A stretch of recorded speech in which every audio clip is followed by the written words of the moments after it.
I want to give you guys an update on the HobbyWing Quick Run 8BL150 G2 ESC and motor combo here, specifically about the ESC. I was able to get that program card, and it turns out this is the right one for the situation. It was pretty easy to use. Just got to plug it in to where that orange fan goes. Unplug the fan, plug it in there, and it was very straightforward. What I did is I set the punch level from 5 to 9, brake force from 50 to 75, and then the BEC, I moved that up to 7.4 volts.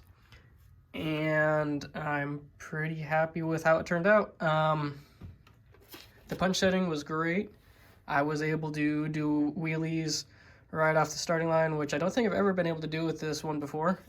So that was really nice. And then the braking was also super nice to have. Between those two settings, I made aerials and flips and all that a lot more manageable and easier to control. So I had a lot less crashes today.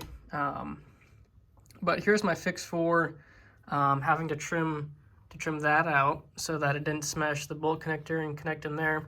What I did is this is a stock BLX V5 Kraton center mount or brace, and I just where it lines up here on the factory screws, I just drilled a couple holes out and got longer holes and sent it through, and it's all tied up here pretty good. And the way it works is you just got to move these cables around to feed it in there, and it's in there. So I thought about drilling a hole in the chassis to secure the bottom there to the chassis, but in all of my testing and everything that I've seen, I don't think it's going anywhere. So I went out today, and if you look, I can push on it pretty good, and it's getting a little close there, but it's certainly doing its job in preventing that bolt connector from getting crushed. So that's how I'm gonna leave it, and then gotta figure out a way to get the pin to stay in there now, but I'll figure that out. So yeah, what else I gotta talk about? As you can see, it's got WD-40 all over it. Went through some mud today, so I washed it off and dried it off, and now I've got it soaking in some WD-40 to try and prevent some rust happening. And